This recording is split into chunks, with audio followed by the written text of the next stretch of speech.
এই পাপটাকে আমরা পাপ মনেই করি না, অহরহ মদ পান করেই যাচ্ছি।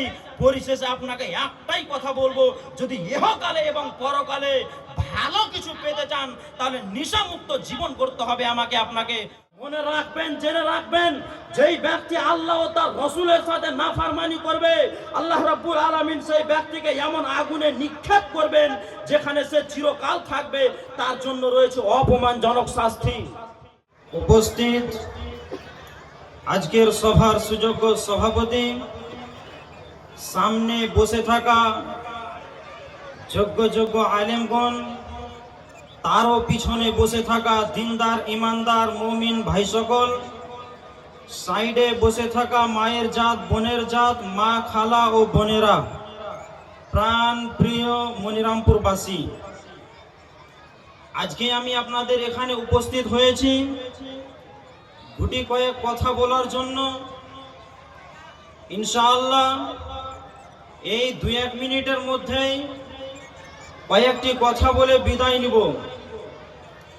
প্রথমত আমাদেরকে জানতে হবে যে নেশাদার দ্রব্য অর্থাৎ মদ কি জিনিস। যেই বস্তুটা, যেই জিনিসটা বোতলে ভরা থাকে সেই জিনিসটাই কি শুধু মদ? জি না। আমাদের পার্শ্ববর্তী গ্রামে একটা মদ বিক্রি হয়, ওই বস্তুটাই কি মদ? জি না। বিশ্বনবী সাল্লাল্লাহু আলাইহি ওয়াসাল্লাম হাদিস শরীফের মধ্যে বলেছেন, মা আসকারা কাসিরুহু ফাকালিলুহু হারামুন।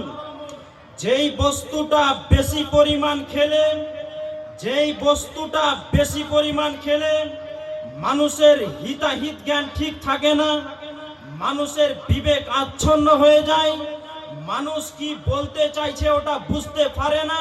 ফাকালিলুহু হারামুন, তার অল্প বস্তুও হচ্ছে মদ, তার অল্প বস্তুও হারাম। অর্থাৎ এই হাদিস দ্বারা বোঝা যায় যে যেই বস্তুটা বেশি পরিমাণ খেলে মানুষের হিতাহিত জ্ঞান ঠিক থাকে না, তার কম বস্তুও হারাম। অপর একটা হাদিসে আল্লাহর নবী সাল্লাল্লাহু আলাইহি ওয়াসাল্লাম বলেছেন, কুল্লু মুসকিরিন খামর ওয়া কুল্লু খামরিন হারামুন। সব ধরনের নেশাদার দ্রব্যই হচ্ছে মদ, আর সব ধরনের মদই হচ্ছে হারাম। মাত্র 2টি হাদিস দ্বারা প্রমাণিত হয় যে আমাদের মধ্যে বিক্রি হচ্ছে গুল, গুটকা, সিগারেট, বিড়ি, গাঁজা, খৈনি, মদ, চুল্লু ইত্যাদি। এই সমস্ত জিনিসগুলি হারাম। জি, মদ খেয়ে যে শুধু জাহান্নামে যাবে এমনটা নয়, মদ পান করে শুধু জাহান্নামে যাবে এমনটা নয়। বিশ্বনবী সাল্লাল্লাহু আলাইহি ওয়াসাল্লাম এমন একটা শব্দ ব্যবহার করেছেন এই হাদিসের মধ্যে, যেই শব্দটা গুলেও পড়বে, সিগারেটও পড়বে, বিড়িতেও পড়বে। যদি এই দুনিয়া থেকে আমি আপনি সেই সমস্ত নেশাদার দ্রব্য পান করি তাহলে জাহান্নামে যেতে হবে। একটা হাদিস শুনুন, আল্লাহর নবী সাল্লাল্লাহু আলাইহি ওয়াসাল্লাম বলছেন, ইজতানিবুল খামরা ফাইন্নাহা উম্মুল খাবাইস ফামান লাম ইয়াজতানিবহা ফাকাদ আসাল্লাহা ওয়া রাসূল। উসমান ইবনে আফফান রাদিয়াল্লাহু তাআলা আনহু বলেন, রাসূল সাল্লাল্লাহু আলাইহি ওয়াসাল্লাম বলেছেন, তোমরা নেশাদার দ্রব্য থেকে বেঁচে থাকো, তোমরা নেশাদার দ্রব্য থেকে বেঁচে থাকো। কেননা নেশাদার দ্রব্য সকল অশ্লীল কর্মের মূল।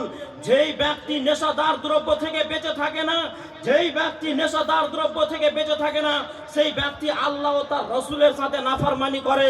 আল্লাহ ও তার রসুলের সাথে নাফরমানি করার কারণে সেই ব্যক্তি শাস্তির হকদার হয়।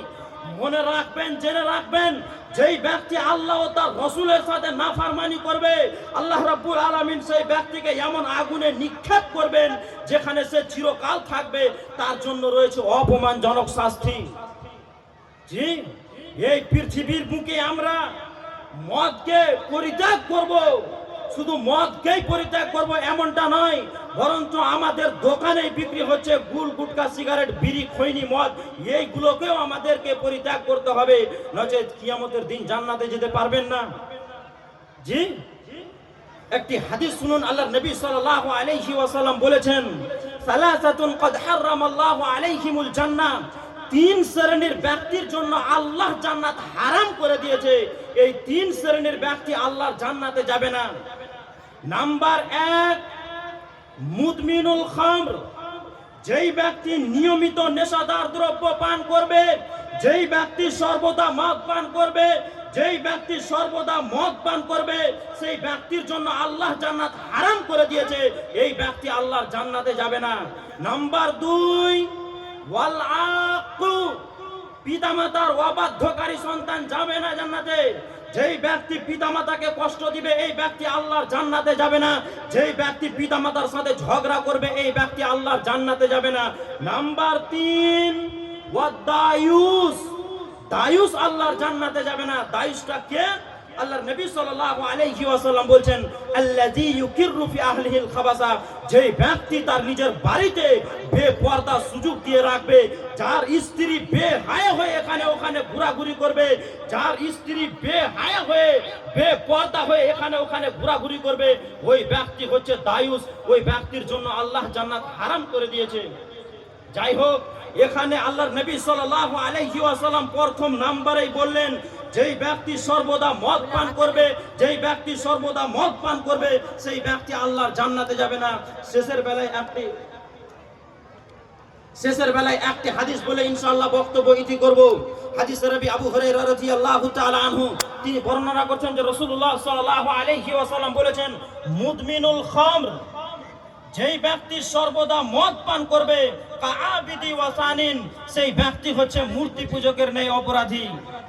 এই মদটাকে আমরা মদ মনেই করি না, এই পাপটাকে আমরা পাপ মনেই করি না, অহরহ মদ পান করেই যাচ্ছি। পরিশেষে আপনাকে একটাই কথা বলবো, যদি ইহকালে এবং পরকালে ভালো কিছু পেতে চান, তাহলে নেশামুক্ত জীবন করতে হবে আমাকে আপনাকে। পরিশেষে আল্লাহর কাছে দোয়া করবো, হে আল্লাহ, তুমি আমাদেরকে নেশামুক্ত জীবন করার তৌফিক দান করো। সকলে বলুন আল্লাহুম্মা আমিন। ওয়া আখির দাওয়ানা আলহামদুলিল্লাহি রাব্বিল আলামিন। আসসালামু আলাইকুম ওয়া রাহমাতুল্লাহি ওয়া বারাকাতুহু। ওয়া আলাইকুমুস সালাম।